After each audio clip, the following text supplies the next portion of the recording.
You look at a map, the Atlantic, big, blue, empty.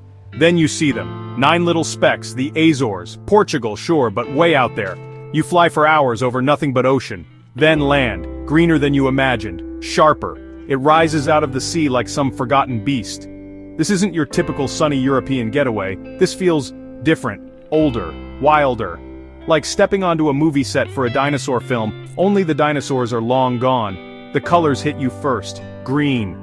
So many shades of green, it's almost violent. Fields, hills, trees, all impossibly lush. Then the blue of the hydrangeas, they're everywhere, lining the roads, spilling down slopes. A crazy, beautiful blue against the emerald. And the black, volcanic rock, stark, jagged. A reminder of how these islands were born. Fire and fury. Now, mostly quiet. It's a palette that wakes you up. Makes you look. Really look. Not just glance. This isn't a place for passive observation, it demands your attention. The air, it's clean. Really clean. You can taste the salt from the Atlantic. Feel the moisture, it's fresh. Invigorating. There's a scent of damp earth. Wildflowers. Sometimes a faint whiff of sulfur if you're near the hotspots. It's the smell of a place still being made. It makes you breathe deeper. Slow down. A welcome change from city fumes and recycled office air. So, what's the deal? Is this some lost paradise, some eco-utopia, or just a really pretty, very remote rock in the ocean? The question hangs there. You walk around, you see the quiet villages, the cows on the hillsides, the endless ocean. It's beautiful, no doubt. But there's something else, a sense of isolation, maybe. A feeling of being at the edge of the world. And that's not a bad thing, not at all. It's a place that invites you to disconnect, to wander, and to wonder. These islands didn't just appear, they were spat out, violently, from the belly of the earth. Volcanoes. That's the story here. You feel it under your feet. The ground is young, restless maybe. Scars of old eruptions are everywhere. Cones, calderas, lava fields. It's a geology lesson you can walk on, touch, smell, you can't escape it. It's in the black stone walls dividing the fields. It's in the hot water bubbling up from the ground. The calderas are the showstoppers. Giant collapsed craters. Now many of them hold lakes, deep, mysterious. Sete Citades is the famous one, with its twin blue and green waters. These aren't just holes in the ground, they're windows into the island's fiery birth. Places of immense power and now surprising tranquility. You stand on the rim looking down, the scale is immense, it makes you feel small. In a good way, it's a humbling experience connecting you to the raw forces of nature. Then there are the hot springs. The earth breathes here, literally. Steam hisses from vents in the ground. Mud pots bubble and plop. And the water, hot, rich in minerals. Sometimes a bit smelly thanks to the sulfur. But who cares? Soaking in a natural thermal pool surrounded by lush ferns and the sounds of the island. It's a unique kind of therapy. Places like Furnace or Terra Nostra Park. You emerge feeling different. Relaxed. Maybe a little orange from the iron. And the coastline. Carved by lava flows meeting the cold Atlantic. Black sand beaches, towering cliffs, sea stacks pounded by waves. It's dramatic, rugged, not your gentle, sloping Mediterranean shore. This is wilder, more elemental. Every cove, every rock formation tells a story of ancient eruptions and the relentless power of the ocean. Sure, it's Portugal. You hear the language, see the influences. But this isn't Lisbon, not even close. The Azores have their own rhythm, their own flavor. It's slower here. Life moves at a different pace, dictated by the seasons, by the weather rolling in off the Atlantic. There's a feeling of self-reliance, of making do. These islands were isolated for centuries. That breeds a certain kind of character. A unique blend of European heritage and something forged by the ocean and the volcanoes themselves. The people, Azorians. They're a hardy bunch descended from pioneers, farmers, fishermen, whalers once upon a time. There's a quiet strength about them, a resilience. They're generally welcoming, friendly, but not in a pushy, tourist trap kind of way. It's more genuine. A simple nod, a shared smile. They're proud of their islands, their heritage, and they should be. They've carved out a life in a place that's beautiful but can also be unforgiving. Let's talk food. Because, well, food. It's simple, honest, fresh. Seafood, of course. Whatever the boats bring in that day. Grilled, stewed, delicious.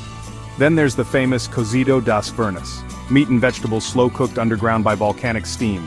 An experience in itself, and the cheese. São Jorge cheese is legendary. Sharp, tangy, perfect with the local bread. And wine. They make wine here. From grapes grown on volcanic soil. It's got character. Like everything else on these islands, it's food that tells a story of the land and sea. And the culture isn't just about daily life. There are festivals, lots of them. Religious celebrations mostly, honoring various saints, processions, music, food, always food. Okay, you've eaten, probably too much. What now? Well, you move, you explore. These islands are made for it. Hiking is the obvious choice. Trails crisscross every island, winding up volcanic peaks, skirting dramatic coastlines through dense laurel forests that feel prehistoric. The views are your reward, and they are spectacular. Every turn, another postcard. But better, because you're in it, breathing it, feeling the burn in your legs. It's not just exercise, it's immersion. Then there's the ocean. It's not just for looking at. Whale watching. This is one of the best places in the world for it. Sperm whales are residents. Dolphins, too. And depending on the season you might see blue whales, fin whales. These are giants, majestic creatures. Seeing them in their natural habitat, breaching, blowing, it's humbling, puts things in perspective, makes you realize how small you are and how big the world really is. It's an experience that stays with you long after you're back on dry land. For the more adventurous, or maybe just the slightly crazy, there's canyoning. Rappelling down waterfalls, scrambling over rocks, jumping into clear, cold pools. It's a way to get intimate with the island's hidden gorges and streams. Or diving. The volcanic underwater landscape is as dramatic as the one above. Caves, arches, abundant marine life. It's a different world down there. Quiet, blue, full of surprises. These activities aren't for the faint of heart, but they offer unparalleled access to the raw, untamed parts of the Azores. But you don't always need a big plan, or expensive gear. Sometimes the best thing to do is just drive, rent a small car, pick a road, any road, and just go. Section 5.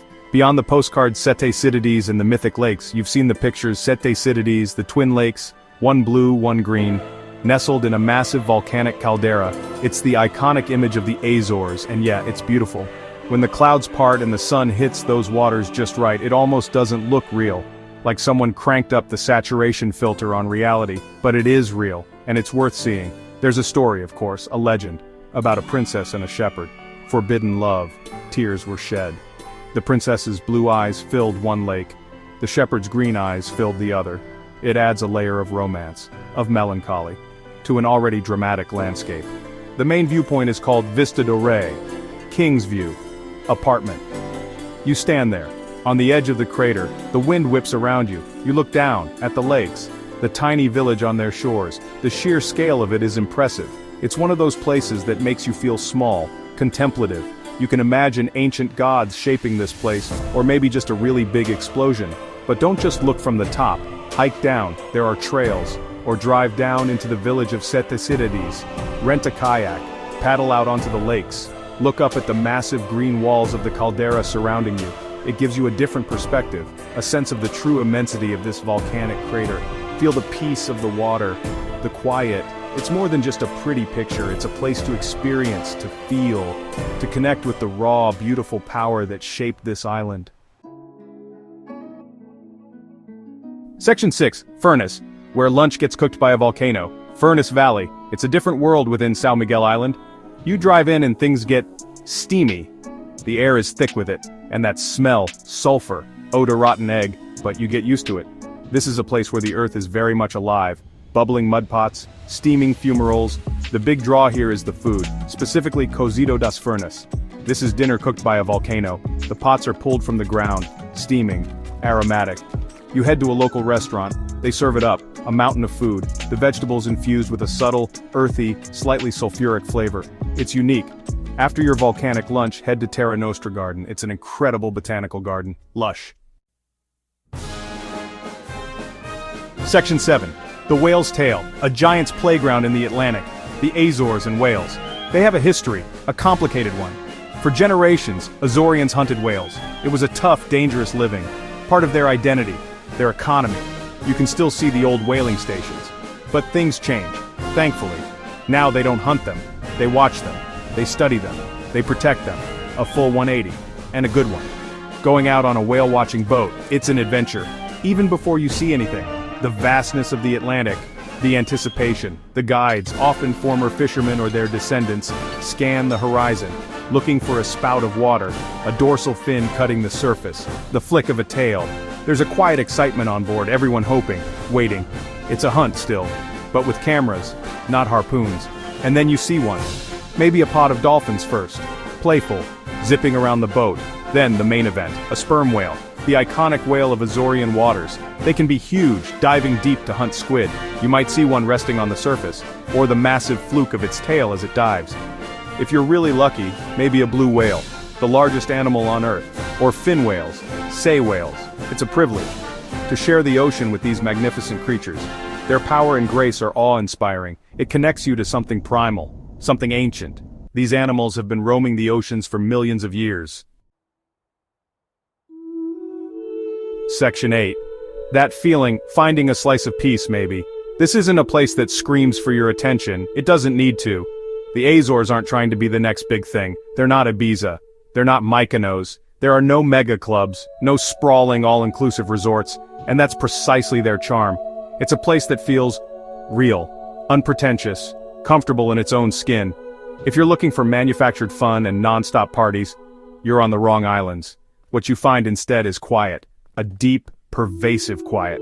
Especially if you get away from the main towns, up in the hills, by the coast, you can actually hear the wind, the birds, the waves, your own thoughts, for better or worse. Or maybe you can just stop thinking for a while. There's a distinct lack of urgency here. The Azorean minute is a real thing. Things happen when they happen. It forces you to slow down, to breathe, to just be. And the people, they contribute to this feeling. There's a genuine warmth, a hospitality that doesn't feel forced or transactional. They're happy to share their islands with you, to offer directions, to recommend a good place to eat. There's a pride, yes, but it's a quiet pride. They're not trying to sell you something every 5 minutes. So, what is it? This feeling you get in the Azores? Peace, calm, a sense of escape? Maybe all of the above. It's a place where the natural beauty is so overwhelming it kind of recalibrates you. It reminds you of what's important, or what's not. It's not a magic cure for all your problems. No place is. But it offers a respite, a chance to recharge. Section 9. Go. Just go. Before the word gets out, too much. So, the big question. After all this, should you go? Yeah, probably. If you're the kind of traveler who likes places that haven't been completely steamrolled by the tourism machine, if you appreciate beauty that's a little rugged, a little untamed, if you like food that tastes like where it came from, if you want to feel like you've actually been somewhere, not just another anonymous resort, then yes, the Azores should be on your list. It's a destination for those who seek genuine experiences over glossy brochures. It's not for everyone though, let's be clear. If your idea of a vacation is a perfect beach with perfectly aligned palm trees and waiters bringing you cocktails every 10 minutes, this might not be your jam. If you need constant, high-octane entertainment, if you can't handle a bit of rain or a sudden change in weather, maybe look elsewhere. These islands demand a certain flexibility, a willingness to embrace the unexpected. They reward the curious and the patient, not necessarily the demanding. But if you're looking for something real, something that stirs you, if you want to hike through landscapes that look like they're from another planet, swim in volcanic hot springs, see whales breaching in the wild Atlantic, eat food cooked by the earth itself, meet people who are genuinely glad to see you. If that sounds good to you, then what are you waiting for? The Azores deliver on all these fronts, offering a journey that is both exhilarating and deeply personal.